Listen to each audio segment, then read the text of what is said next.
ಶ್ರೀ ಸಿದ್ದೇಶ್ವರನ ಜಾತ್ರೆಯಲ್ಲಿ ಲಂಕಾ ದಹನದ ದಿವಸ ಹೇಗೆ ನೀವು 2 ಗಂಟೆಗಳ ಕಾಲ ಪಟಾಕಿಗಳನ್ನು ಸಿಡಿಸಿದ್ದೀರೋ ಹಾಗಾಗಿ ಪಟಾಕಿಯೋಪಾದಿಯಲ್ಲಿ ಅವರ ಒಂದು ಹಿಂದೂ ಧರ್ಮದ ಧಾರ್ಮಿಕ ಭಾಷಣವನ್ನು ಕೇಳಲಿಕ್ಕೆ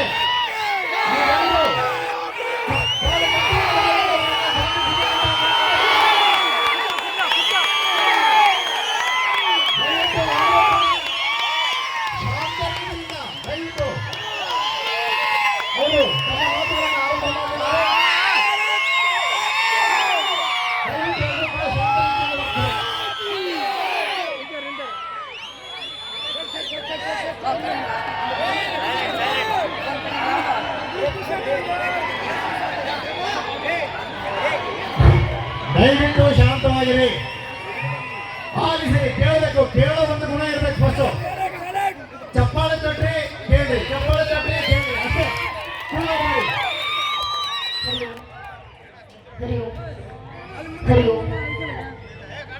ಜನನೀಂ ಶಾರದಾಂ ದೇವಿ ರಾಮಕೃಷ್ಣ ಜಗದ್ಗುರು ಪಾದಪದ್ಮೇ ತಯೋರ್ಷಿತ್ವಾ ಪ್ರಣಮಾಮಿ ರತ್ನಾಕರಾಧೌತಪದಾಂ ಹಿಮಾಲಯ ಕಿರೀಟಿನಿ ಬ್ರಹ್ಮರಾಜಶ್ರೀ ರತ್ನಾಢ್ಯಾಂ ವಂದೇ ಭಾರತ ಮಾತರಂ.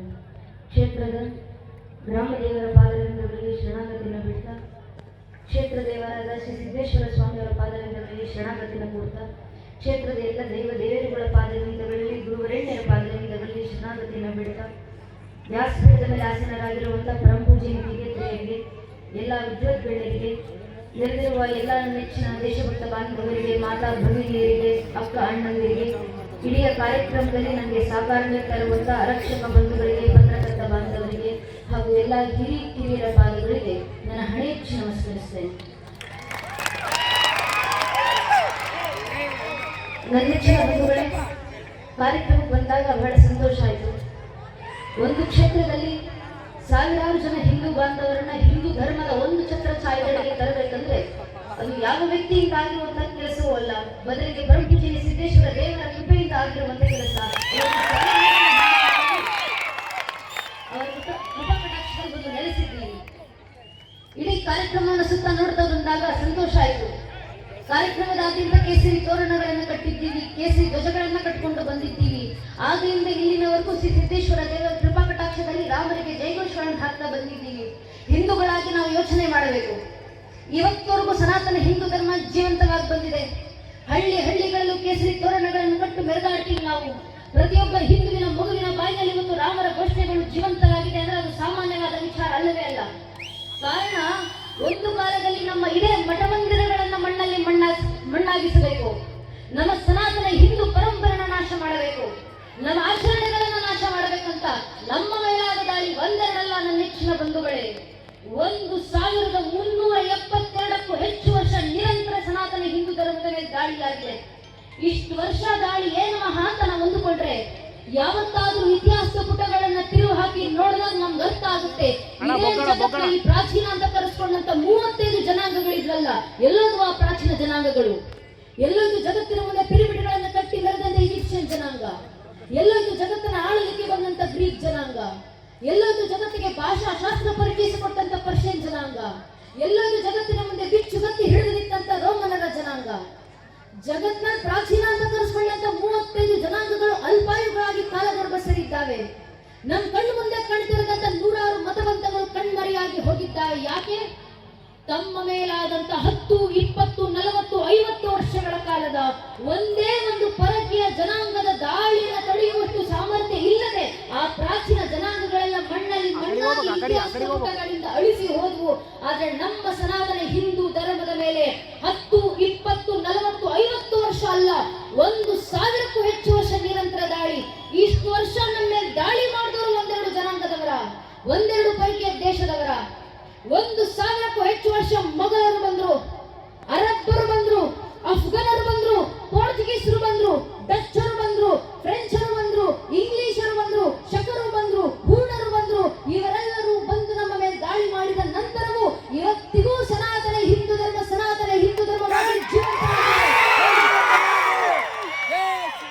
ಜಗತ್ತಿನಲ್ಲಿ 100 ಕೋಟಿ ಹಿಂದೂಗಳು ಮನೆಗಳಲ್ಲೂ ಧರ್ಮಾಚರಣೆ ಮಾಡ್ತೀವಲ್ಲ, ಯಾರ ಕಾರಣದಿಂದ? ನನ್ನ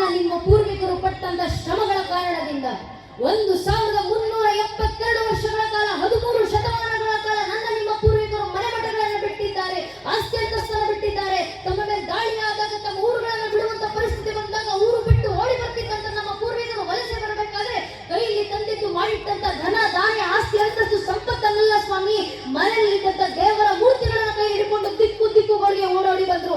ಯಾಕೆ? ಜಗತ್ತಲ್ಲಿ ಏನು ಸುಟ್ಟು ನಾಶ ಆದ್ರೂ ಪರವಾಗಿಲ್ಲ, ನಮ್ಮ ಧರ್ಮ ಒಂದು ಸುಡುವಂತಿಲ್ಲ, ನಮ್ಮ ಪರಂಪರೆ ನಾಶ ಆಗುವಂತಿಲ್ಲ, ನಮ್ಮ ಸಂಸ್ಕೃತಿ ಅಳಿಸುವಂತಿಲ್ಲ.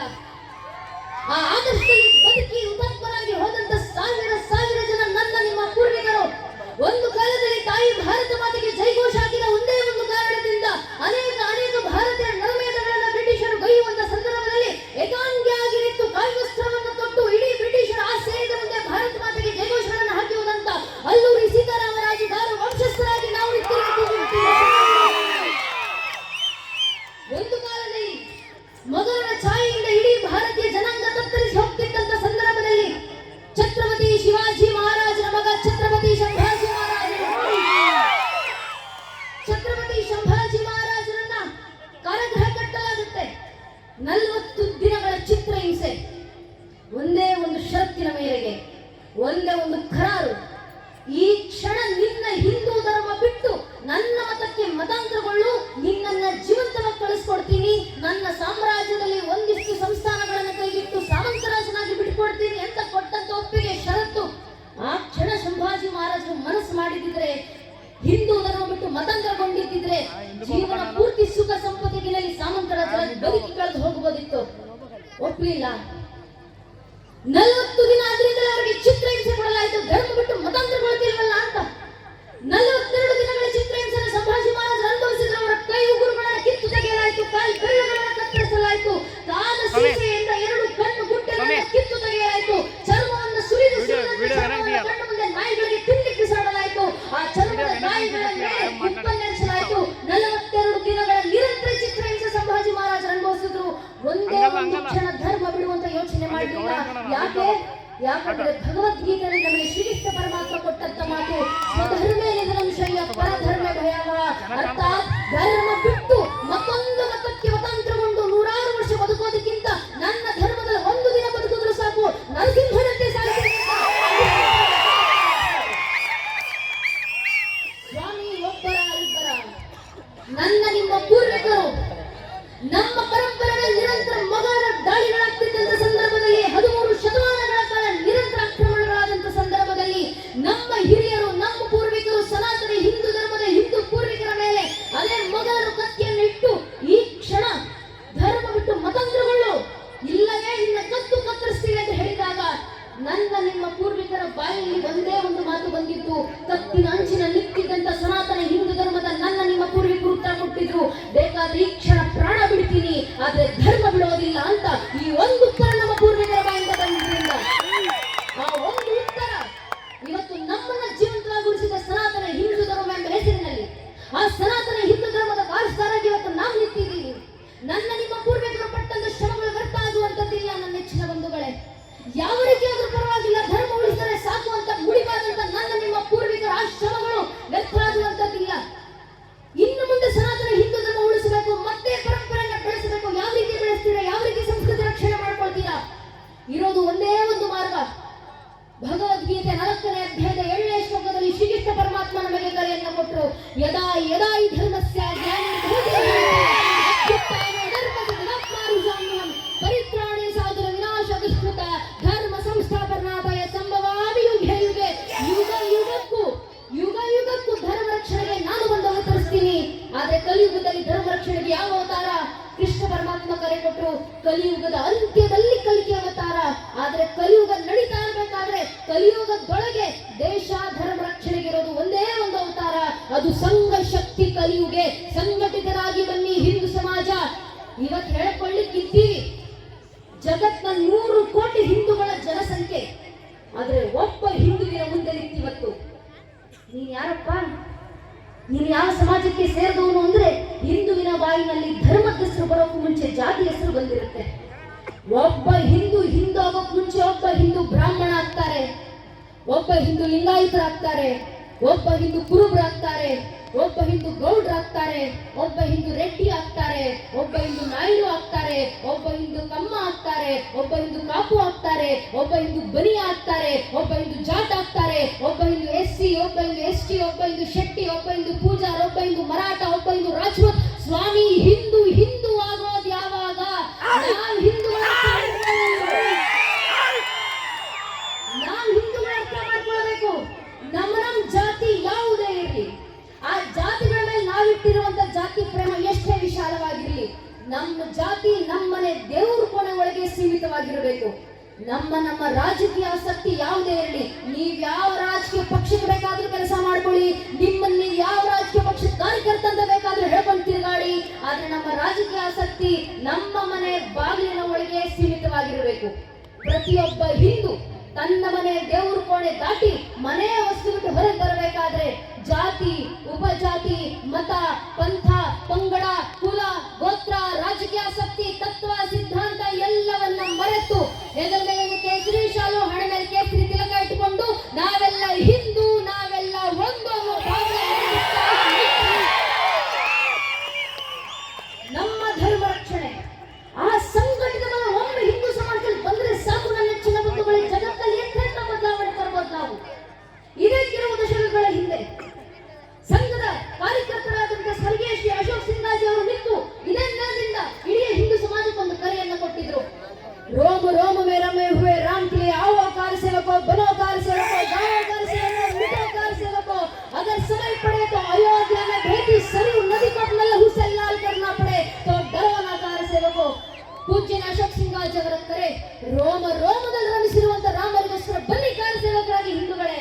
ಸಮಯ ಬಂದ್ರೆ ಅಯೋಧ್ಯೆಯಲ್ಲಿ ಹರಿತಿರುವಂತ ಸರಿಯು ನದಿಯನ್ನ ನಿಮ್ಮ ರಕ್ತದ ಕಣಗಳಿಂದ ಕೆಂಪಾಗಿಸುವ ಸಂದರ್ಭ ಬಂದ್ರು ಹಿಂಜರಿದಿರಿ ಕಾರ ಸೇವಕರೇ.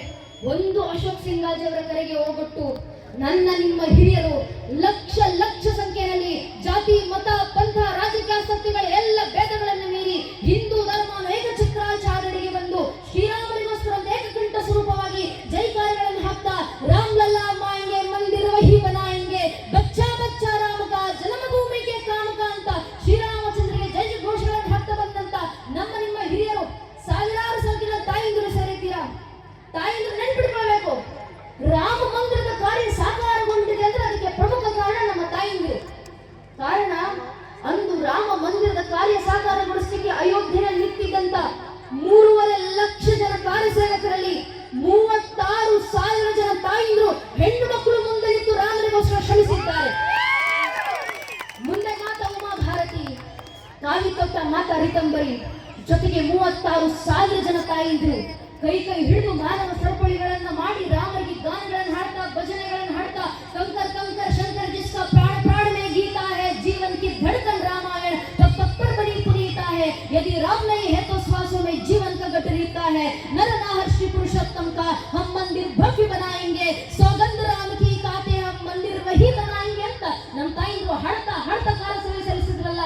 ಆ 36,000 ಜನ ತಾಯಿಂದಿರ ರಾಮ ಭಕ್ತಿ, 3.5 ಲಕ್ಷ ಜನ ಹಿಂದೂ ಬಾಂಧವರ ಸಂಘಟಿತ ಬಲ, ಪ್ರತಿಫಲ 500 ವರ್ಷಗಳ ಹೋರಾಟದ ನಂತರ, 78ಕ್ಕೂ ಹೆಚ್ಚು ಮಹಾ ಕದನಗಳ ನಂತರ, ಸುಮಾರು 3.5 ಲಕ್ಷ ಜನ ಹಿಂದೂ ಬಾಂಧವರ ಬಲಿದಾನಗಳ ನಂತರ ಇಂದು ಸಾಗಿರುವಂತಹ ಶತಮಾನಗಳ ಕನಸು ನಮ್ಮ ಅಯೋಧ್ಯ ರಾಮ್ ಲಲ್ಲಾರ ರಾಮ ಮಂದಿರ ಇವತ್ತು ಅಖಂಡ ರಾಮ ಮಂದಿರದ ಮೇಲೆ ಭಗವದ್ಧ್ವಜ ಹಾರಾಡುತ್ತಿರುವಂತಹ ಧರ್ಮ ಧ್ವಜವನ್ನು ಕಣ್ತುಂಬಿಸಿಕೊಳ್ಳುವಂತ ಕಾಲಘಟ್ಟದಲ್ಲಿ ನಮ್ಮ ತಲೆಮಾರು ಬರುತ್ತಿದೆಯಲ್ಲ, ಇದು ನಮ್ಮ ಪೂರ್ವಿಕರು ಪಟ್ಟದ ಶ್ರಮದ ಪ್ರತಿಫಲ. ಸ್ವಾಮಿ, ಇಷ್ಟು ವರ್ಷ ಇದೇ ರೀತಿ ಹಿಂದೂ ಸಮ್ಮೇಳನಗಳಲ್ಲಿ ನಡೆದಾಗ, ಶೋಭಾಯಾತ್ರೆಗಳು ನಡಿಬೇಕಾದ್ರೆ ನಾವು ಹಣ ಹಾಡ್ಕೊಂಡು ಬರ್ತೀವಿ. ನಮ್ಮ ಹಿಂದೂ ಕಾರ್ಯಕರ್ತ ಅಣ್ಣಂದಿರು ವಾಟ್ಸ್ಆಪ್ ಸ್ಟೇಟಸ್, ಇನ್ಸ್ಟಾ ಸ್ಟೋರಿಗಳಲ್ಲಿ ಹಾಡು ಹಿಡ್ಕೊಂಡು ತಿರುಗಾಡ್ತಾ ಇದ್ರು. ಇಷ್ಟು ವರ್ಷ ಬನಾಯಂಗೆ ಮಂದಿರ ಅಂತ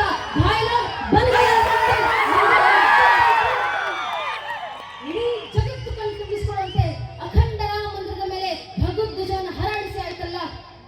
ಕಾನೂನಿನ ನೆಲಗಟ್ಟದ ಮೇಲೆ ಧಾರ್ಮಿಕ ಕೆಲಸಗಳು ಸಾಕಾರಗೊಳ್ಳುತ್ತಿದ್ದಾವೆ ಅಂದ್ರೆ ಅದಕ್ಕೆ ಕಾರಣ ನಮ್ಮ ಪೂರ್ವಿಕರ ಶ್ರಮ, ಅವರು ಪಟ್ಟಂತಹ ಸಂಘಟಿತ ಬಲದ ಪ್ರತಿಫಲ. ಈಗ ರಾಮ ಮಂದಿರ ಕಟ್ಟಿದ್ದಾಯ್ತಲ್ಲ, ಧರ್ಮ ಕೆಲಸ ಮುಗಿತಲ್ಲ ಅಂತ ಹಿಂದೂ ಸಮಾಜ ಸುಮ್ಮನೆ ಕೂರೋದಲ್ಲ. ಆಗಿರೋದು ಅಯೋಧ್ಯೆಯಲ್ಲಿ ರಾಮ ಮಂದಿರದ ನಿರ್ಮಾಣ ಅಷ್ಟೇ. ಮುಂದೆ ಸಂಘಟನೆ ಕಾರ್ಯ ಇನ್ನೂ ಬಾಕಿ ಇದ್ದಾವೆ. ಸಂಘಟನೆ ಹಿರಿಯರು ಕರೆ ಕೊಡ್ತಾರೆ, अयोध्यೆಯಲ್ಲಿ ರಾಮ ಮಂದಿರ ಕಟ್ಟಿದ್ದಾಯಿತು. ಮುಂದೆ ಭಾರತ ಪ್ರತ್ಯೇಕ ಅಯೋಧ್ಯ ಬನಾಯಂಗೆ, ಭಾರತದ ಮನೆ ಮನೆಗಳನ್ನ ಅಯೋಧ್ಯೆಯನ್ನಾಗಿಸೋದು ನಮ್ಮ ಮುಂದಿನ ಸಂಕಲ್ಪ. ಮನೆ ಮನೆ ಅಯೋಧ್ಯ ಆಗೋದಂದ್ರೇನು? ಹಿಂದೂ ಮನೆಯಲ್ಲಿ ಹುಟ್ಟಿ ಬರುವಂತ ಒಂದೊಂದು ಹಿಂದೂ ಮಗು ಶ್ರೀರಾಮಚಂದ್ರರ ಆದರ್ಶದಲ್ಲಿ ಹುಟ್ಟಿ ಬರಬೇಕು. ಹಿಂದೂ ಮನೆಯಲ್ಲಿ ಬೆಳೆಯುವಂತ ಒಬ್ಬೊಬ್ಬ ಹೆಣ್ಣು ಮಗು ಸೀತಾಮಾತೆ ಆದರ್ಶದಲ್ಲಿ ಬೆಳೆದು ಬರಬೇಕು. ಆಗ ಮನೆ ಮನೆಗಳ ಅಯೋಧ್ಯೆ ಆಗ್ತಾವೆ. ಆದ್ರೆ ಮನೆ ಮನೆಗಳಲ್ಲಿ ಶ್ರೀರಾಮಚಂದ್ರಂತ ಮಕ್ಕಳು ಹುಟ್ಟಿ ಬರ್ಬೇಕಂದ್ರೆ ಮನೆಯಲ್ಲಿರುವಂತ ಒಬ್ಬೊಬ್ಬ ತಾಯಿ ಕೌಶಲ್ಯ ಆದಾಗ ಮಾತ್ರ ಅದು ಸಾಧ್ಯ ಆಗೋದು. ಆದ್ರಿಂದ ತಾಯಿಂದರು ಜಾಗೃತರಾಗಿ ಮನೆ ಮಕ್ಕಳನ್ನ ಜಾಗೃತಗೊಳಿಸಿ. ಮನೆಯ ಮಕ್ಕಳನ್ನ ಯಾವುದ್ರ ಮೂಲಕ ಜಾಗೃತಗೊಳಿಸ್ತೀರಾ? ಧರ್ಮ ಜಾಗೃತಿ ಆಗ್ಬೇಕು, ಧರ್ಮ ಸಂಘಟನೆ ಆಗಬೇಕು. ಯಾರಿಂದ ಸಹಕಾರಗೊಳ್ಳುತ್ತೆ? ನಮ್ಮಿಂದ. ವಿನಾಯಕ ದಾಮೋದರ ವೀರ ಸಾವರ್ಕರ್ ಅವರು ಒಂದು ಮಾತನ್ನು ಹೇಳ್ತಾರೆ. ವೀರ ಸಾವರ್ಕರ್ ಅವರು ಹೇಳುವಂತ ಮಾತು, I do not fear A Muslim, neither do I fear a Christian, but I fear those Hindus who are against Hindutva ಅಂತ. ಅರ್ಥಾತ್ ವೀರ ಸಾವರ್ಕರ್ ಅವರು ಹೇಳ್ತಾರೆ, ನನಗೆ ಮುಸಲ್ಮಾನರಂದ್ರೆ ಭಯ ಇಲ್ಲ, ನನಗೆ ಕ್ರಿಶ್ಚಿಯನ್ ಅಂದ್ರೆ ಭಯ ಇಲ್ಲ, ಆದ್ರೆ ಹಿಂದೂ ಧರ್ಮದಲ್ಲೇ ಹುಟ್ಟಿ ಹಿಂದುತ್ವದ ವಿರೋಧ ಮಾತಾಡ್ತಾರಲ್ಲ ಅಂತ ಸೊಕ್ಕಳ್ ಹಿಂದೂಗಳು ನೋಡಿದ್ರೆ ಭಯ ಆಗೋದು ಅಂತ ವೀರ ಸಾವರ್ಕರ್ ಅವರು ಯಾವುದೋ ಅರ್ಥಾತ್ ನಮ್ ಧರ್ಮಕ್ಕೆ ಸಮಸ್ಯೆ ಬಂದ್ರೆ ನಮ್ ಧರ್ಮದಲ್ಲೇ ಹುಟ್ಟಿ ನಮ್ಮ ಧರ್ಮವನ್ನು ವಿರೋಧಿಸುವಂತ ಹೊರತಾಗಿ ಇನ್ಯಾರಿಂದಲೂ ಧರ್ಮಕ್ಕೆ ಸಮಸ್ಯೆ ಇಲ್ಲ. ಸ್ವಾಮಿ ಸಾವಿರಾರು ವರ್ಷ ನೂರಾರು ಜನಾಂಗಗಳ ಪ್ರಯತ್ನ ಪಟ್ಟಿದ್ದಾವೆ. ಸನಾತನ ಹಿಂದೂ ಧರ್ಮ ಅಳಿಸಿ ಹೋಗೋದು ಬಿಡಿ, ಸನಾತನ ಹಿಂದೂ ಧರ್ಮವನ್ನು ಅಲುಗಾಡಿಸಲಿಕ್ಕೂ ಯಾರಿಂದಲೂ ಸಾಧ್ಯ ಆಗಲಿಲ್ಲ. ಕಾರಣ ಇದು ಸತ್ಯ ಸನಾತನ ಧರ್ಮ. ಇದು ನಿತ್ಯ ನಿರಂತರ ಗಂಗೆಯಂತೆ ಪ್ರವಹಿಸುತ್ತೆ. ಆ ಸೃಷ್ಟಿ ಆದಿನಲ್ಲಿ ತಾಯಿ ಶಾರದೆಯ ಪ್ರಥಮ ವೀಣ ಜಂಕಾರ ಓಂಕಾರವಾಗಿ ಹೊರಬಂದು ಶಿವನ ಡಮರುಗಳಿಂದ ವ್ಯಾಕರಣದ ಸ್ವರೂಪದಲ್ಲಿ ಹೊರಹೊಮ್ಮಿ ವೇದಗಳಾಗಿ ಮಾರುಕೊಂಡು ನಮ್ಮ ರಕ್ತದ ಕಣದಲ್ಲೂ ಸಂಸ್ಕಾರದಂತೆ ಹರಿದು ಬಂದು ನಮಗೆ ಗೊತ್ತೋ ಗೊತ್ತಿಲ್ಲದೆಯೋ ತಲೆಮಾರಿನಿಂದ ತಲೆಮಾರಿಗೆ ಪೀಳಿಗೆಯಿಂದ ಪೀಳಿಗೆಗೆ ಜನಾಂಗದಿಂದ ಜನಾಂಗಕ್ಕೆ ಸಂಸ್ಕೃತ ರೂಪದಲ್ಲಿ ಹರಿದು ಬರುತ್ತಾ ಇಡೀ ಜಗತ್ತನ್ನು ಬೆಳಗ್ತಿರುವಂತ ಅಗ್ನಿಯಷ್ಟು ಪವಿತ್ರವಾಗಿ ಗಾಳಿಯಂತೆ ಎಲ್ಲೆಡೆ ಸ್ಥಿತವಾಗಿ ಹಿಂದೂ ಮಹಾಸಾಗರದಂತೆ ಭರ್ಗರಿತ ತನ್ನ ಮೇಲೆ ದಾಳಿ ಮಾಡಿದಂತೆ ದಾಳಿಕೋರರ ಜನಾಂಗಗಳನ್ನು ತಾನೇ ಜೀರ್ಣಿಸಿಕೊಂಡು ಆ ಜಠರಾಗ್ನಿಯಲ್ಲಿ ಜ್ಞಾನಾಗ್ನಿ ಸ್ವರೂಪದಲ್ಲಿ ಹೊರಹೊಮ್ಮಿ ಇಡೀ ಜಗತ್ತನ್ನು ಬೆಳಗ್ತಿರುವಂತ ಜ್ಞಾನ ಭಾಸ್ಕರ ತೆಗೆಯುತ್ತಿರುವಂತ ಇವತ್ತಿಗೂ ಜಗತ್ತಿನ ಏಕೈಕ ಜೀವಂತ ಪ್ರಾಚೀನ ಧರ್ಮ ಅಂತ ಯಾವುದಾದ್ರೂ ಇದ್ರೆ ಅದು ನಮ್ಮ ಸನಾತನ ಹಿಂದೂ ಧರ್ಮ ಮಾತ್ರ. ಈ ಅಂತ ಸನಾತನ ಹಿಂದೂ ಧರ್ಮದ ವಾರಸ್ದಾರರು ನಾವೆಲ್ಲ. ಆ ವಾರಸ್ದಾರತ್ವವನ್ನು ಮುಂದಿನ ಪೀಳಿಗೆಗೆ ಕಲ್ಪಿಸೋದೇ ನಮ್ಮ ಕರ್ತವ್ಯ. ಮನೆ ಮಕ್ಕಳನ್ನ ಆ ನಿಟ್ಟಿನಲ್ಲಿ ಧರ್ಮ ಜಾಗೃತಗೊಳಿಸಿ. ಯಾವುದರ ಮೂಲಕ ಮನೆ ಮಕ್ಕಳನ್ನ ಧರ್ಮ ಜಾಗೃತಗೊಳಿಸ್ತೀರಾ? ಧರ್ಮ ಜ್ಞಾನ ಕಲ್ಪಿಸುವ ಮೂಲಕ, ಧರ್ಮ ಗ್ರಂಥಗಳ ಮೂಲಕ. ಅಕಸ್ಮಾತ್ ನನಗೆ ಧರ್ಮ ಗ್ರಂಥ ಓದಲಿಕ್ಕೆ ವೇದೋಪನಿಷತ್ತನ್ನು ಓದಲಿಕ್ಕೆ ಬರೋದಿಲ್ಲಮ್ಮ, ರಾಮಾಯಣ ಮಹಾಭಾರತ ಅಂತ ಇತಿಹಾಸವನ್ನು ತಿಳಿಲಿಕ್ಕೆ ನಮಗೆ ಸಾಧ್ಯ ಇಲ್ಲ, ಭಗವದ್ಗೀತೆ ಶ್ಲೋಕಗಳನ್ನು ಮಕ್ಕಳ ಬಾಯಿಂದ ಹೇಳಿಸ್ಲಿಕ್ಕೆ ನಮಗೆ ಬರೋದಿಲ್ಲ ಅಂತ ಅನಿಸಿದ್ರೆ ಪರವಾಗಿಲ್ಲ. ನಿಮಗೆ ಸಾಧ್ಯವಾದ್ರೆ ಧರ್ಮ ಗ್ರಂಥಗಳ ಮನೆ ಮಕ್ಕಳನ್ನು ಓದಿಸಿ. ಆಗ್ಲಿಲ್ವಾ ಕನಿಷ್ಠ ಪಕ್ಷ ವಾರಕ್ಕೆ ಒಂದು ದಿನ ಮನೆಯ ಮಕ್ಕಳನ್ನ ಕರ್ಕೊಂಡು ದೇವಸ್ಥಾನಕ್ಕೆ ಬನ್ನಿ. ದೇವಸ್ಥಾನದಲ್ಲಿ ಕೂರಿಸಿ ಮಕ್ಕಳ ಬಾಯಿಂದ ಭಜನೆಗಳನ್ನ ಹಾಡಿ ಸಾಕು. ಆ ಮಕ್ಕಳ ತಾನೇ ಧರ್ಮ ಜಾಗೃತಿ ಆಗುತ್ತೆ. ಹಿಂದೂ ಮನೆ ಪೋಷಕರು ಮಾಡಬೇಕಾಗಿರುವ ಮೊಟ್ಟ ಮೊದಲ ಕೆಲಸ ಇದು.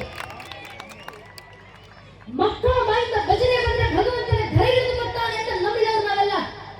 ಸ್ವಾಮಿ ಇವತ್ತಿಗೂ ನಮ್ಮಲ್ಲಿ ಯಾರಾದ್ರೂ ಎದುರಿಗೆ ಬಂದ ಕೂಡಲೇ ಅವರಿಗೆ ಕೈ ಮುಗಿದು ನಮಸ್ಕಾರ ಮಾಡ್ತೀವಿ. ಹಿಂದೂ ಪರಂಪರೆಯಲ್ಲಿ ಯಾಕೆ ನಮಸ್ಕಾರ ಮಾಡ್ತೀವಿ? ನನ್ನಲ್ಲಿರುವಂತ ಆತ್ಮ ನಿಮ್ಮಲ್ಲಿರುವಂತ ಆತ್ಮ ಎರಡರ ಅಂತರಾತ್ಮ ಒಬ್ಬ ಪರಮಾತ್ಮನೇ. ಆದ್ರಿಂದ ಪರಮಾತ್ಮನಿಗೆ ನಾನು ನಮಿಸೋದು ಅಂತ ಕೈ ಮುಗಿದು ನಮಸ್ಕಾರ ಮಾಡ್ತೀವಲ್ಲ, ಆ ಒಬ್ಬ ಭಗವಂತನಿಗೆ ನಾನು ಮಾಡ್ತಿರುವಂತ ನಮಸ್ಕಾರ ಅಂತ ನಮ್ಮಲ್ಲಿ ತತ್ವ ಎಲ್ಲಿಂದ ಬಂತು? ಧರ್ಮ ಗ್ರಂಥಗಳನ್ನು ಓದಿದ್ದೀವಿ ಅಂತಲ್ಲ. ಇಲ್ಲಿ ಕೂತಿರುವಂತ ಸಾವಿರಾರು ಜನರಲ್ಲಿ ಎಷ್ಟು ಜನ ಉಪನಿಷತ್ತು ಓದಿದ್ದೀವಿ ಗೊತ್ತಿಲ್ಲ, ಎಷ್ಟು ಜನ ವೇದ ಪಾಠ ಕಲಿತಿದ್ದೀವಿ ಗೊತ್ತಿಲ್ಲ. ಆದ್ರೆ ಇವತ್ತಿಗೂ ನನ್ನಲ್ಲಿ ನಿನ್ನಲ್ಲಿ ಪ್ರತಿಯೊಬ್ಬರಲ್ಲಿರುವುದು ಆ ಭಗವಂತನಂತ ನಂಬುವಂತ ತತ್ವ ನಮ್ಮಲ್ಲಿ ಬಂತಲ್ಲ. ಗ್ರಂಥಗಳ ಕಾರಣದಿಂದಲ್ಲ. ಒಂದು ಕಾಲದಲ್ಲಿ ಅಣ್ಣಮಾಚಾರನಿತ್ತು, ಬ್ರಹ್ಮ ಮಕ್ಕಟೆ ಪರಬ್ರಹ್ಮ ಮಕ್ಕಟೆ ಅಂದರಕಿ ಶ್ರೀ ಹರೇ ಅಂತರಾತ್ಮ ಅಂತ ಭಜನೆಗಳ ಮೂಲಕ ಹೇಳ್ತಾರಲ್ಲ. ಆ ಒಂದು ಭಜನೆ ಸಾಕೈತೆ ನಮ್ಮಲ್ಲಿ ಆ ಅಂತರಸ್ತತ್ವದ ಅಂತರಂಗದ ಆತ್ಮಜ್ಞಾನದ ತತ್ವವನ್ನು ತಿಳಿಸಿ ಹೋಗ್ಲಿಕ್ಕೆ. ಅಂತ ಭಜನೆಗಳು ಮನೆ ಮಕ್ಕಳು ಹಾಡ್ಲಿಕ್ಕೆ ಶುರು ಮಾಡಿದ್ರೆ ಸಾಕು, ಭಗವಂತನೇ ಧರೆಗೆ ಬರ್ತಾರೆ. ಬಂದಂತ ಭಗವಂತ ಧರೆಯಲ್ಲಿ ತಾಂಡವಾಡ್ತಾನೆ ಅಂತ ಕುಂಬಾರಗುಂಡನ ರಗಳೆಯನ್ನ ಉದಾಹರಣೆ ಕೊಟ್ಟು ಹರಿಯ ರಗಳೆ ಬರೀತಾರಲ್ಲ. ಮಕ್ಕಳು ಹಾಡುವ ಭಜನೆಗೆ ಬಂದಂತ ಭಗವಂತನ ತಾಂಡವ ಯಾವ ರೀತಿ ಇರುತ್ತೆ? ದಶಭುಜವಂ ದಿಕ್ತಟಗಳ್ಪಶ್ರೀಸಿಯ ಸೇವಕರಂಗಳ ನೆತ್ತಲ್ ನೇಮಿಸಿ ಒಂದು ಪದಂ ಪಾತಾಳವನ್ನೊತ್ತಿ ಒಂದು ಪದಂ ಬ್ರಹ್ಮಾಂಡವನ್ನೆತ್ತಿ ಜಡೆಗಳ ಬೆಂಬಿಳಿ ಹಿಡಿದಾಡುತ್ತರೆ ಮುಡಿಗಳು ಸುರದಿ ತುಳುಕಾಡುತ್ತರೆ ಕಡು ಚಲುವಳಗ ಕುಡಿದಾಡುತ್ತರೆ ಬಿಸುಳುಗ ಡಮರುಗ ದಂಡನ್ ಢಳಿಗೆ ನಿತಿಸುಳಗೆ ಹರಿಯುವ ತಾರಂ ತಿರ್ರನೆ ತಿರುವಕ್ರ ಹೈಗಳ್ಳೆಡೆ ಎತ್ತಲ್ ಕರೆಯ ತೊಲ್ಲವಂಬು ಹರಿಸಲ್ ಸರಿಸಿದ ಭವನ ಶಿರಪ್ಪ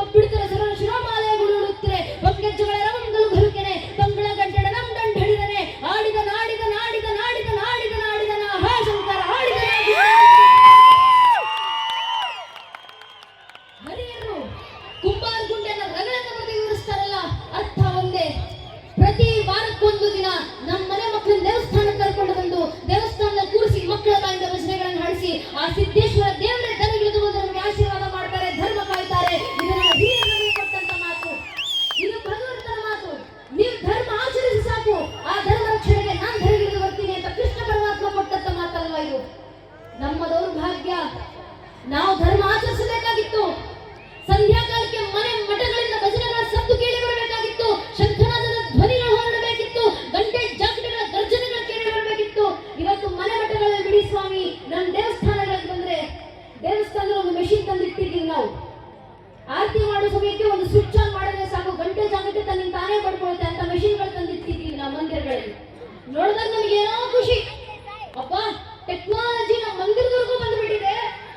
ಆರತಿ ಸಮಯಕ್ಕೆ ನಾವು ಗಂಟೆ ಜಾಗಟೆ ಹೊಡೆಯೋ ಅವಶ್ಯಕತೆ ಇಲ್ಲ, ಸ್ವಿಚ್ ಆನ್ ಮಾಡಿದ್ರೆ ಸಾಕು ಮೆಷಿನೇ ಹೊಡ್ಕೊಳ್ಳುತ್ತಲ್ಲ ಅಂತ ನಮಗೆ ಖುಷಿ.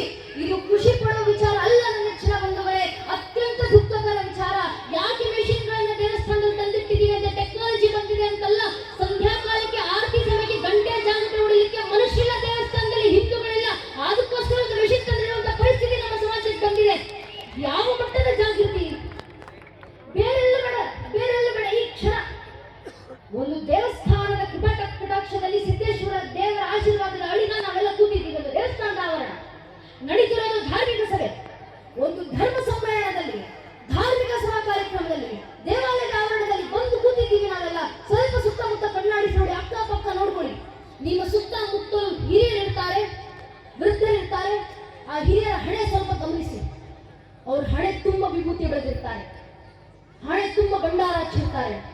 ಗಂಧ, ಚಂದನ, ತಿಲಕ, ಗೋಪಿ ಚಂದನ, ಏನೋ ಒಂದು ಸ್ವಾಮಿ ಪರಂಪರೆಗನುಸಾರವಾಗಿ ಒಂದೆಲ್ಲ ಒಂದು ಧಾರ್ಮಿಕ ಸಂಗೀತ ಅವರ ಹಣೆಯ ವಿಜೃಂಭಿಸುತ್ತಿರುತ್ತೆ. ಅದೇ ಸ್ವಲ್ಪ ನನ್ನ ವಯಸ್ಸಿನ, ನನಗೆ 19 ವರ್ಷ, 19, 20, 18 ವಯಸ್ಸಿನ ಮಕ್ಕಳನ್ನ ಸುತ್ತಮುತ್ತ ಕಣ್ಣಾಡಿಸಿ ನೋಡಿ. ಎಷ್ಟು ಜನ ಮಕ್ಕಳ ಹಣೆಯ ಕುಂಕುಮ ಇದೆ, ಎಷ್ಟು ಜನ ಮಕ್ಕಳ ಹಣೆಯ ವಿಭೂತಿ ಇದೆ.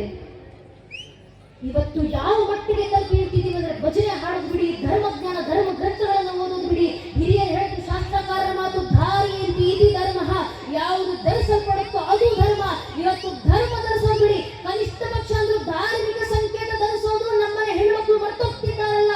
ನಮ್ಮನೆ ಹೆಣ್ಮಕ್ಳು ಇವತ್ತು ಹಣೆ ಕುಂಕುಮವನ್ನೇ ಹಚ್ಚೋದಿಲ್ಲ.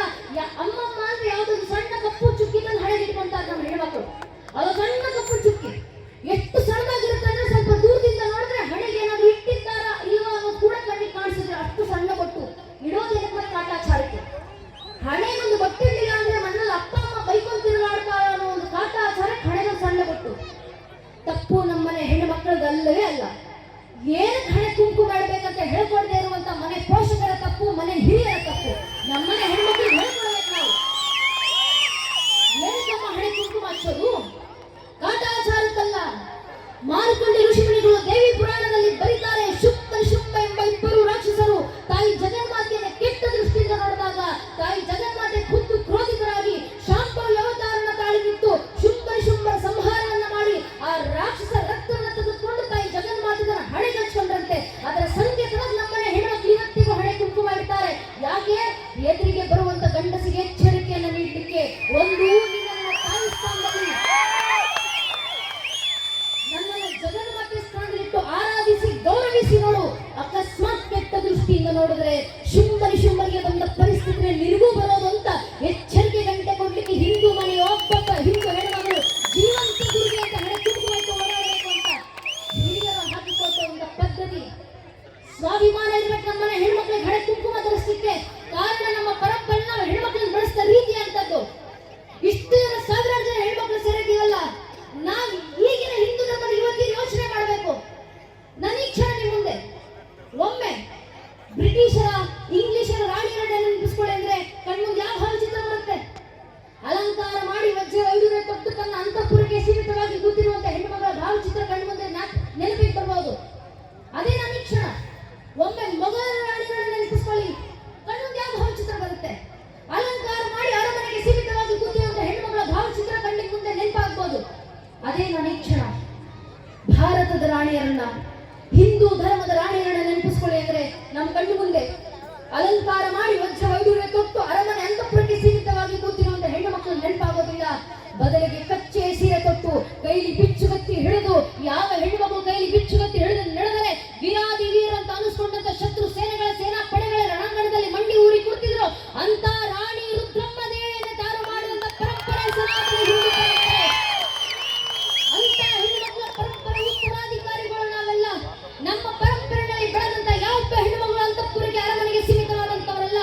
ಬದಲಿಗೆ ಠಾಕರೆ ಕತ್ತನ್ನು ಕತ್ತರಿಸಿ ನನ್ನ ವಿರುದ್ಧ ಯುದ್ಧಕ್ಕೆ ಬಂದಂತ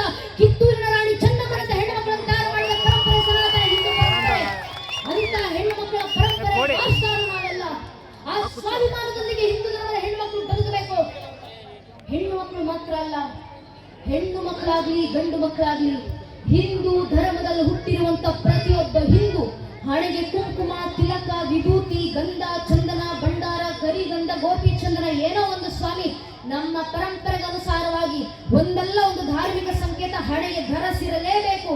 ಕಾರಣ ಅದು ನಮ್ಮ ಸ್ವಾಭಿಮಾನ. ಕವಿಗಳು ಹೇಳ್ತಾರಲ್ಲ, ಏ ಹೇ ದೇಖೋ ರಾಜಪುತಾನ ನಾಜ್ ಸೆ ತಲವಾರೋं पे इससे अपना जीवन काटा भर्जी तीर कटारों पे कूद पड़ी थी यार पगनी अंगारों पे इस मिट्टी का कण कण गहरा कुर्बानी की गाथा इस मिट्टी से तिलक करो ये धरती है बलिदानों की. ಅರ್ಥಾತ್ ನಮ್ಮ ಮೇಲಾದಂತ ಸಾವಿರಾರು ವರ್ಷಗಳ ದಾಳಿಗಳ ನಂತರವೂ ನೂರಾರು ಜನಾಂಗಗಳ ಆಕ್ರಮಣಗಳ ನಂತರವೂ ಅಸಂಖ್ಯ ಕಷ್ಟ ನಷ್ಟಗಳ ನಡುವೆಯೂ ಇವತ್ತಿಗೂ ತಲೆ ಎತ್ತಿ ತನುವೆತ್ತಿ ನಿಂತಿರುವಂತ ಮೃತ್ಯುವನ್ನು ಮಡಿಸಿ ಬದುಕಿರುವಂತ ಮೃತ್ಯುಂಜಯ ಸನಾತನ ಹಿಂದೂ ಧರ್ಮದ ಕ್ಷತ್ರಿಯ ಪರಂಪರೆ ಸಂಕೇತ ಹಣಗಿರುವಂತ ತಿಲಕ ಇವತ್ತಿಗೂ ಒಬ್ಬ ಹಿಂದೂ ನಾನು ಜಗತ್ತ ಜೀವಂತ ಇದ್ದೀನಿ ಅಂತ ತೋರಿಸ್ಕೊಳ್ಳುವಂತ ಸ್ವಾಭಿಮಾನದ ಸಂಕೇತ. ಆ ಸ್ವಾಭಿಮಾನ ಸಂಕೇತ ನಾವು ಹಣೆ ಧರಿಸ್ಕೊಂಡು ಓಡಾಡಲಿಲ್ಲ ಹಿಂದುವಾಗಿ. ಇನ್ಯಾರು ಸ್ವಾಭಿಮಾನ ಅಂತ ಧರ್ಮ ಸಂಕೇತವನ್ನು ಹಣೆ ಧರಿಸ್ಕೊಂಡು ಓಡಾಡ್ತಾರೆ?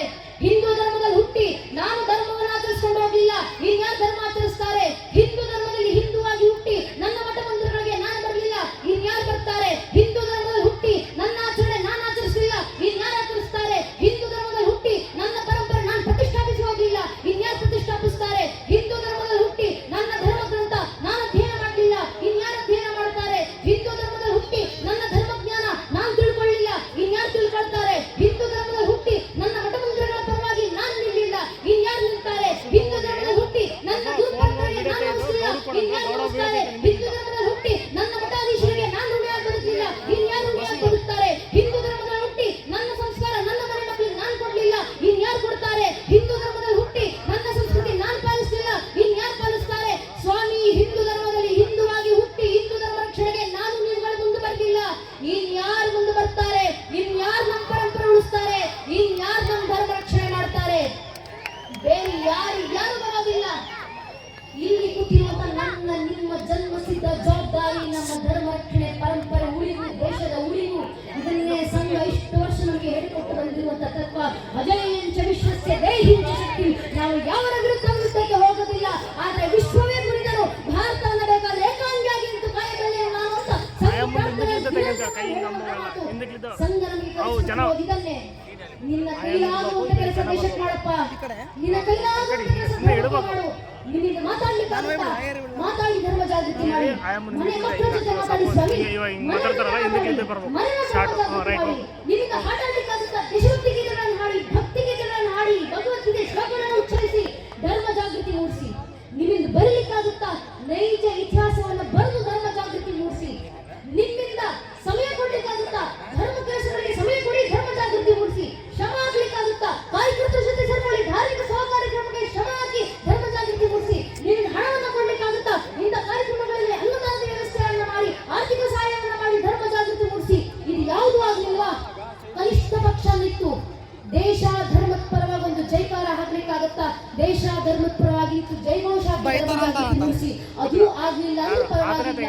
ಯಾರಾದ್ರೂ ನಿಂತು ದೇಶ ಧರ್ಮದ ಪರವಾಗಿ ಜೈಕಾರ ಹಾಕಿದ್ರೆ ಅವರ ಪಕ್ಕದಲ್ಲಿ ನಿಂತ್ಕೊಂಡು ಕೈ ಎತ್ತೋಣ ಸಾಕು. ನಾವು ದೇಶ ಧರ್ಮಕ್ಕೆ ಕೊಡುವಂತ ಕೊಡುಗೆ ಇಷ್ಟೇ, ಇಷ್ಟನ್ನು ಒಬ್ಬೊಬ್ಬ ಹಿಂದೂ ಮಾಡಿದ್ರೆ ಸಾಕು, ಧರ್ಮ ಜಾಗೃತಿ ತಾನೇ ಆಗುತ್ತೆ. ಇದೇ ನಮ್ಮ ಜವಾಬ್ದಾರಿ.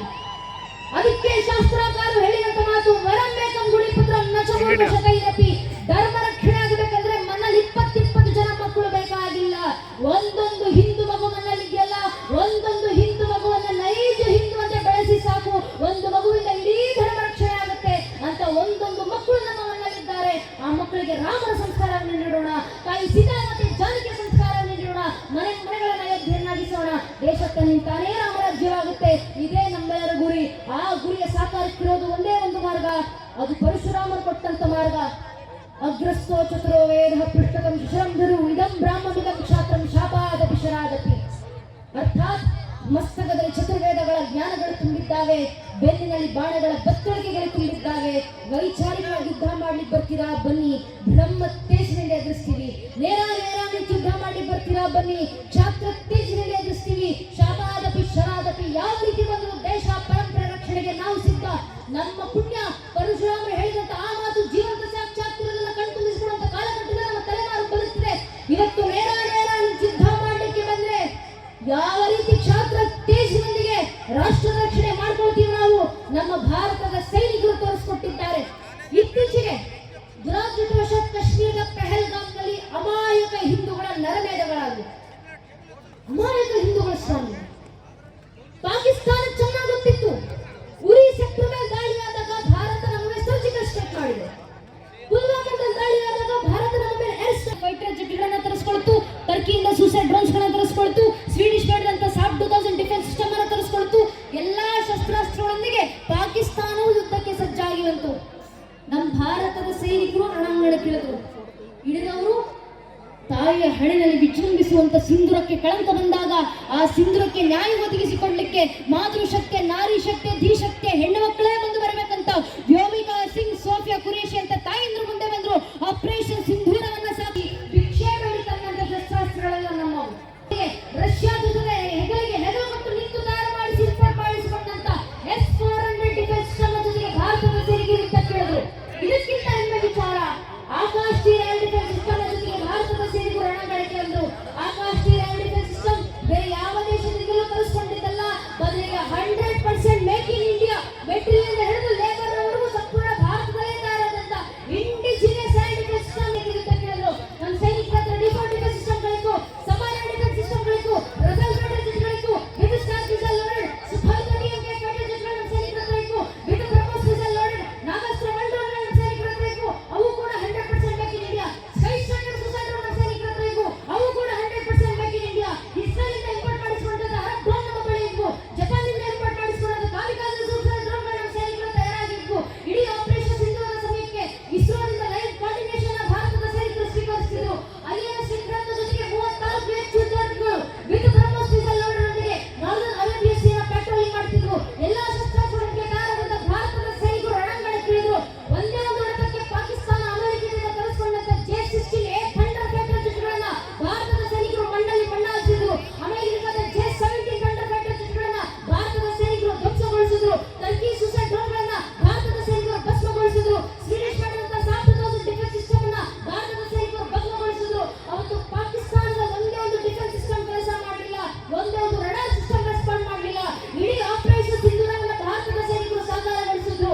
29 ನಿಮಿಷ 9 ಟೆರರ್ ಕ್ಯಾಂಪ್ಸ್ಗಳ ಮೇಲೆ ದಾಳಿ, 70ಕ್ಕೂ ಹೆಚ್ಚು ಜನ ಭಯೋತ್ಪಾದಕರ ಸಂಹಾರ ಮಾಡಿ ಭಾರತದ ಸೈನಿಕರು ತೋರಿಸ್ಕೊಟ್ರು. ಭಾರತ ಮಲಗಿದ್ರೆ ಮಾತ್ರ ಕುಂಭಕರ್ಣ, ಎದ್ರೆ ವೀರಭದ್ರ ಅನ್ನೋದನ್ನ ಜಗತ್ತಿಗೆ ಸಾಬೀತುಪಡಿಸಬೇಕು.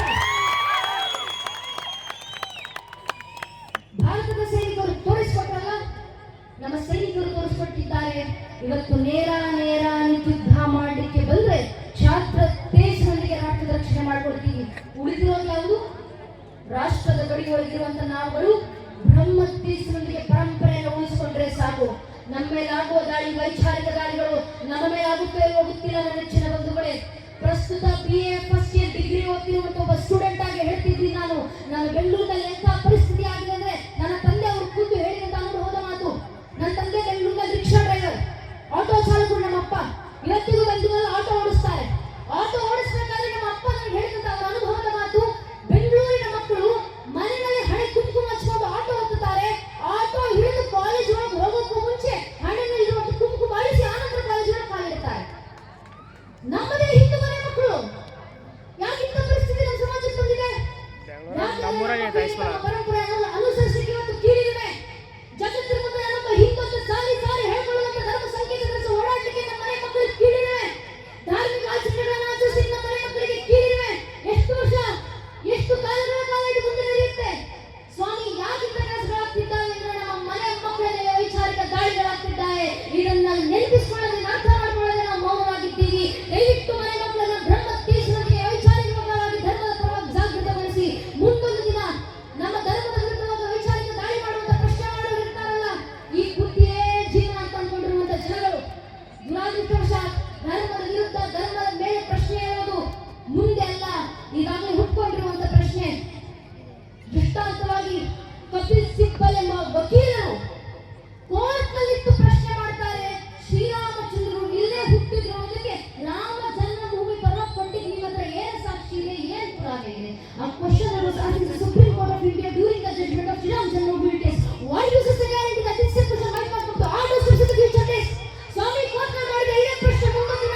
ಶ್ರೀರಾಮಚಂದ್ರರ ಅಸ್ತಿತ್ವಕ್ಕೆ ಮಾತ್ರ ಅಲ್ಲಪ್ಪ, ಬೇಕಾದ್ರೆ ಇಡೀ ಶ್ರೀರಾಮಚಂದ್ರರ ವಂಶವೃಕ್ಷದ ಅಸ್ತಿತ್ವಕ್ಕೆ ನಾನು ಸಾಕ್ಷ್ಯ ಕೊಡಬಲ್ಲೆ.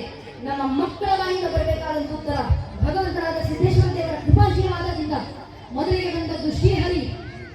ಶ್ರೀಹರಿಯ ಮಗ ಬ್ರಹ್ಮ, ಬ್ರಹ್ಮನ ಮಗ ಮರೀಚಿ, ಮರೀಚಿಯ ಮಗ ಕಶ್ಯಪ, ಕಶ್ಯಪನ ಮಗ ಸೂರ್ಯ, ಸೂರ್ಯನ ಮಗ ಮನು, ಮನುವಿನ ಮಗ ಇಕ್ಷ್ವಾಕು, ಇಕ್ಷ್ವಾಕುವಿನ ಮಗ ಕುಕ್ಷಿ, ಕುಕ್ಷ ಮಗ ವಿಕುಕ್ಷಿ, ವಿಕುಕ್ಷ ಮಗ ಬಾಣ, ಬಾಣನ ಮಗ ಅನಲಾರಣ್ಯ, ಅನಲಾರಣ್ಯನ ಮಗ ಭೃದು, ಭೃದುವಿನ ಮಗ ತ್ರಿಶಂಕು, ತ್ರಿಶಂಕುವಿನ ಮಗ ದುಂಡುಮಾರ, ದುಂಡುಮಾರನ ಮಗ ಮಾಂಧಾತ, ಮಾಂಧಾತನ ಮಗ ಸುಸಂಧಿ, ಸುಸಂಧಿಯ ಮಗ ಧ್ರುವಸಂಧಿ, ಧ್ರುವಸಂಧಿಯ ಮಗ ಭರತ, ಭರತನ ಮಗ ಅಶೀತ, ಅಶೀತನ ಮಗ ಸಗರ, ಸಗರನ ಮಗ ಅಸಮಂಜಸ, ಅಸಮಂಜಸನ ಮಗ ಅಂಶುಮಂತ, ಅಂಶುಮಂತನ ಮಗ ದಿಲೀಪ, ದಿಲೀಪನ ಮಗ ಭಗೀರಥ, ಭಗೀರಥನ ಮಗ ಕುಕುತ್ಸು, ಕುಕುತ್ಸುವಿನ ಮಗ ರಘು, ರಘುವಿನ ಮಗ ಪ್ರವೃದ್ಧ, ಪ್ರವೃದ್ಧನ ಮಗ ಶಶಂಕು, ಶಶಂಕುವಿನ ಮಗ ಸುದರ್ಶನ, ಸುದರ್ಶನ ಮಗ ಅಗ್ನಿವರ್ಣ, ಅಗ್ನಿವರ್ಣನ ಮಗ ಶೀಘ್ರವೇದ, ಶೀಘ್ರವೇದನ ಮಗ ಮರು, ಮರುವಿನ ಮಗ ಪ್ರಶಿಶಕ, ಪ್ರಶಿಶಕನ ಮಗ ಅಂಬರೀಷ, ಅಂಬರೀಷನ ಮಗ ನಹುಷ, ನಹುಷನ ಮಗ ಯಾತಿ, ಯಾತಿ ಮಗ ನಾಭಾಗ, ನಾಭಾಗನ ಮಗ ಅಜ, ಅಜನ ಮಗ ದಶರಥ, ದಶರಥನ ಮಗನೇ ರಘುವಂಶದ ರಾಜನ ಪ್ರಭು ಶ್ರೀ.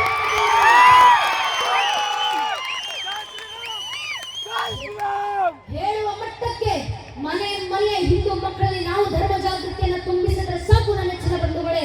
ಧರ್ಮ ಪರಂಪರೆ ರಕ್ಷಣೆ ಆಯ್ತಂತ ಭಾರತದ ಹಿರಿಮೆ ಸುಭದ್ರವಾಯ್ತಂತ ಇಷ್ಟೇ ನಮ್ಮೆಲ್ಲರ ಜವಾಬ್ದಾರಿ. ಆ ಜವಾಬ್ದಾರಿಯನ್ನು ಖಡಾಖಂಡಿತವಾಗಿ ನಾವು ಪಾಲಿಸೋಣ. ಪಾಲಿಸ್ತಾ ಧರ್ಮಕ್ಕೆ ನಮಗೆ ಆಗುವಂತ ಕೊಡುಗೆಯನ್ನು ನಾವೆಲ್ಲರೂ ನೀಡೋಣ. ಆ ಕೊಡುಗೆ ನೀಡ್ತಾ 100 ವರ್ಷಗಳ ಕಾಲ ದೇಶದಲ್ಲಿ ದೇಶಭಕ್ತರನ್ನ ನಿರ್ಮಾಣ ಮಾಡ್ತಾ ಬಂದಿರುವಂತ ಭಾರತದ ಅತಿ ದೊಡ್ಡ ರಾಷ್ಟ್ರೀಯವಾದಿ ಸಂಘಟನೆ ಆಗಿರುವಂತ ಸಂಘ ನಮಗೆ ಹೇಳಿಕೊಟ್ಟಂತ ಮಾತು ಇದೆ. 100 ವರ್ಷಗಳ ಕಾಲ ಭಗವಂತ ಜನ ಮುಂದೆ ಇಟ್ಟು ಪ್ರಮಾಣ ಮಾಡಿದ್ದೀವಿ ನಾವು. ಯಾವ ಪ್ರಮಾಣ? ಶ್ರುತಂ ಛಾಯ ಯತ್ಕಂಠಕಾರ್ಕೀಣ ಮಾರ್ಗಂ ಸ್ವಯಂ ಸಿದ್ಧತಂ ನಾಸುಕಂ ಕಾರೇತ್. ನಮಗೆ ಗೊತ್ತು ಸ್ವಾಮಿ, ದೇಶ ಧರ್ಮದ ಹಾಗೆ ಸುಲಭ ಅಲ್ಲ. ಅನೇಕರು ಯೋಚನೆ ಮಾಡ್ತಾರಲ್ಲ ಹಿಂದೂಗಳು, ದೇಶ ಧರ್ಮ ಕಟ್ಕೊಂಡು ನನಗೇನಾಗಬೇಕಪ್ಪ, ದೇಶದ ವಿಷಯ ಇಲ್ಲಂತೆ, సంఘ వాళ్ళు ఉన్నారు కదా, వేసి వాళ్ళు ఉన్నారు కదా, ప్రజల వాళ్ళు ఉన్నారు కదా, వాళ్ళు చేసుకుంటారులే, మనకెందుకురా, మనకెందుకు దేశాధర్మని, మా పిల్లలకి ఎందుకు ಯೋಚನೆ ನಮ್ಮ ಮಕ್ಕಳಿಗೆ ಯಾಕೆ ದೇಶಧರ್ಮ ಕಟ್ಕೊಂಡು ಅವ್ರು ಮಾಡ್ಕೊಳ್ತಾರೆ ಬಿಡಿ, ಇವ್ರು ಮಾಡ್ಕೊಳ್ತಾರೆ ಬಿಡಿ. ಸ್ವಾಮಿ ಎಲ್ಲಿವರೆಗೂ ಎಲ್ಲಿವರೆಗೂ ಇದೇ ಯೋಚನೆ, ದೇಶಧರ್ಮ ಕಟ್ಕೊಂಡು ನನಗೇನಾಗಬೇಕು ಇದೇ ಯೋಚನೆಯಿಂದ 500 ವರ್ಷಗಳ ಹಿಂದೆ ಇದೇ ಹಿಂದೂ ಸಮಾಜ ಜಾವ ಬಿಟ್ಟು ಬರಬೇಕಂತ ಪರಿಸ್ಥಿತಿ ಬಂತು. 300 ವರ್ಷಗಳಿಂದ ಅಫ್ಘಾನಿಸ್ತಾನ ಬಿಟ್ಟು ಬಂದ್ರಿ, 200 ವರ್ಷಗಳಿಂದ ಆಗ್ನೇಯ ಏಷ್ಯಾವನ್ನು ತೊರೆದು ಬಂದ್ರಿ, 100 ವರ್ಷಗಳಿಂದ ಕಕ್ಷಶಿಲಾವನ್ನು ಬಿಟ್ಟು ಬಂದ್ರಿ, 75 ವರ್ಷಗಳ ಹಿಂದೆ ಬರ್ಮಾವನ್ನು ಬಿಟ್ಟು ಬಂದ್ರಿ, 75 ವರ್ಷಗಳಿಂದ ಪಾಕಿಸ್ತಾನ ಬಿಟ್ಟು ಬಂದ್ರಿ, 45 ವರ್ಷಗಳಿಂದ ಬಾಂಗ್ಲಾದೇಶ ಬಿಟ್ಟು ಬಂದ್ರಿ, 35 ವರ್ಷಗಳಿಂದ ಕಾಶ್ಮೀರ ಬಿಟ್ಟು ಬಂದ್ರಿ. ಇದೇ ಚಿಂತನೆ ಮುಂದುವರಿತಾ ಹೋದ್ರೆ 20-25 ವರ್ಷದಲ್ಲಿ ಕೇರಳ ಬಿಡುವಂತ ಪರಿಸ್ಥಿತಿ ಬರುತ್ತೆ, 30-35 ವರ್ಷದಲ್ಲಿ ವೆಸ್ಟ್ ಬಂಗಾಳ ಬಿಡುವಂತ ಪರಿಸ್ಥಿತಿ ಬರುತ್ತೆ. ಎಲ್ಲಿವರೆಗೂ ಹಿಂದೂ ಸಮಾಜ ಹೀಗೆ ಕೂತಿರ್ತೀರಾ? ಹಿಂದೂಗಳ ಅರ್ಥ ಮಾಡ್ಕೊಳ್ಬೇಕು. ದೇಶದಲ್ಲಿ ಸಂಘ ಯಾಕೆ ಬೇಕು ಅಂತ ಕೇಳಿದಾರಲ್ಲ, RSS ಏನಕ್ಕೆ ಬೇಕು ದೇಶಕ್ಕೆ? RSS ಏನ್ ಕೊಡುಗೆ ಕೊಟ್ಟಿದೆ? ಯಾಕೆ ಸಂಘ ದೇಶಕ್ಕೆ ಬೇಕು? ಸಂಘ ಏನ್ ಕೆಲಸ ಮಾಡ್ತಿದೆ? ಒಂದೇ ಒಂದು ವಿಷಯ ಅರ್ಥ ಮಾಡ್ಕೊಳ್ಬೇಕಾಗಿರೋದು ನಾವು.